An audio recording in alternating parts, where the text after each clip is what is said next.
All right, today we're diving into a really fascinating game called Oregon Frail. Now, you've probably heard of the Oregon Trail, right? Well, this game takes that classic idea and flips it on its head. It asks a powerful, unflinching question. What was that journey really like for women? So, let's meet the 9 survivors at the heart of this game and figure out just what it takes to endure.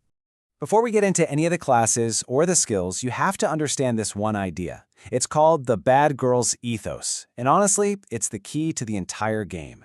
This isn't about you, the solo hero, making it to the end. No way. This is about a sisterhood, a group of women deciding that survival is a team sport and that the person next to you is worth everything. Keep this quote in mind because it explains everything we're about to see. So, what does a world designed against them actually look like? Well, the game is built on a single, powerful conviction. The Oregon Trail was a totally different and way more hostile experience for women. Who you were decided what you could do, who might help you, and frankly, what could be done to you. The game doesn't pull any punches with this reality. It builds its entire world around it. Yeah, so the classes in this game, they aren't your typical fantasy archetypes like a warrior or a mage. Not at all. They are the actual, often brutal social roles that were available to women back in the 1840s, and each one came with its own set of intense limitations, unique dangers, and very rare opportunities. You don't pick a class for fun, you pick a historical reality and then you try like hell to survive it. Okay, so to really get a grip on these women, we first have to learn their language, the tools they actually use to make it down the trail. The game has 11 core skills, and these skills are what define each character's strengths and, just as importantly, their weaknesses. Here they are, the 11 skills for survival. You've got everything from crafting and healing to stuff like money and diplomacy. Now, each of the 9 women we are about to meet is a master of exactly one of these, and that mastery really shapes her entire identity on this journey. All right, let's see how these skills actually come to life. It is time to meet the 9 women of the trail. We're going to group them by their expertise, starting with the ones who handle the raw physical realities of the journey. First up, we have the doctor. She is an absolute master of the healing skill. She just gets how bodies work and, more importantly, how to keep them working. Let's be honest, she's often the most critical person in the party, the one who's keeping people alive long after they probably should be gone. And then you've got the tomboy. She's defined by what she said no to. She just refused the roles society tried to push on her, and instead, she learned how things work. Her primary skill is crafting, which basically makes her the party's MacGyver. A broken wagon wheel, a ripped tent, an improvised tool, if you can build it or fix it, she is the one who's going to do it. Now, this is an interesting one, the wife. Her primary skill, family, is totally unique. It's not something she does, it's a reality she brings with her. She travels with her husband and kids. You don't see them, but you feel their impact through the game's mechanics. More mouths to feed means resources drain faster, but more hands also means more help. She is a walking, talking trade-off. Next up are the women who navigate the world using knowledge and social smarts.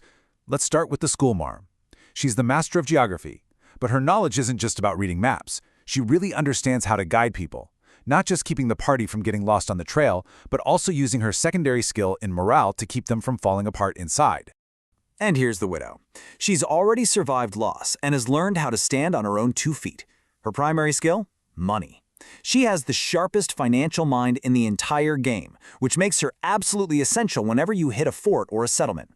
She knows how to earn it, how to manage it, and how to spend it to keep everyone moving forward. Then you have the swindler, a master of what the game calls European diplomacy. She can read people like a book and can talk her way into places no one else could ever dream of getting into.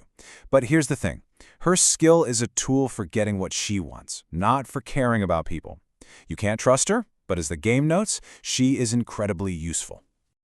The native woman's skill is native diplomacy. And this is so important. This isn't some magical ability. It is a deep, intuitive cultural intelligence. She knows this land. She understands the different nations, their relationships, their rules. She knows how to read silences correctly. Her presence is the absolute key to traveling with respect and avoiding truly catastrophic mistakes. Finally, we meet the women whose skills were really forged in the deepest kinds of hardship. The whore is the party's emotional engine. Her primary skill, morale, isn't about being a cheerleader. Think of her more like a doctor for the soul. She has this practiced gift for diagnosing emotional wounds and knowing exactly what to do to treat them, keeping the party alive in the ways that really, truly matter. And then there is the slave. Her primary skill is physical, but this is not a measure of strength. The game calls it a scar skill. It's a representation of her ability to endure damage, to just absorb punishment and keep on standing. Her physical rating is the highest in the game, not because she's powerful, but because she has already been forced to survive what would have broken anyone else. The game is very intentional about connecting the physical skills of the slave and the whore. Both of these skills represent this incredible bodily endurance that was earned through trauma.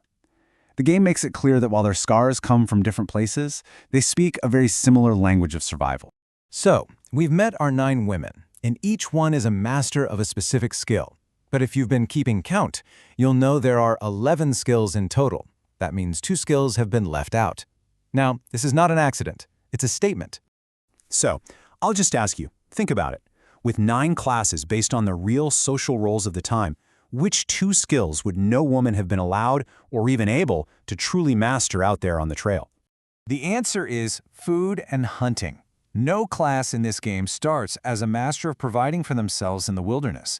Some are a little better at it than others, for sure, but no one has it as their primary core identity. And here's why that's so brilliant. The game's design directly reflects the historical reality. The source material says it perfectly. The absence is the statement. Food was never, ever a sure thing. It was a constant, grueling struggle.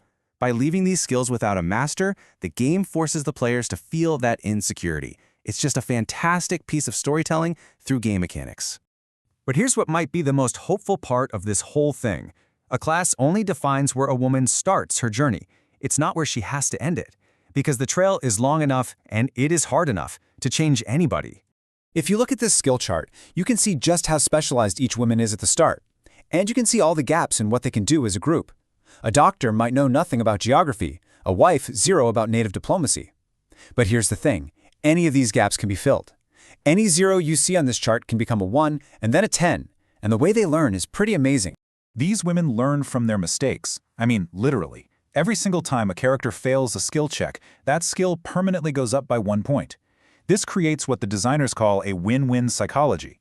If you succeed, great, you did the thing. If you fail, well, you just got better at it. You are always moving forward, either toward your destination or just toward becoming a stronger version of yourself. And that brings us right back to where we started, doesn't it? This game isn't about building the perfect character. It's about building the perfect team. It forces you to ask that fundamental question when every single day is a fight for your life, and your success depends entirely on the women standing right next to you. Who would you choose? What kind of sisterhood are you going to build to survive that trail?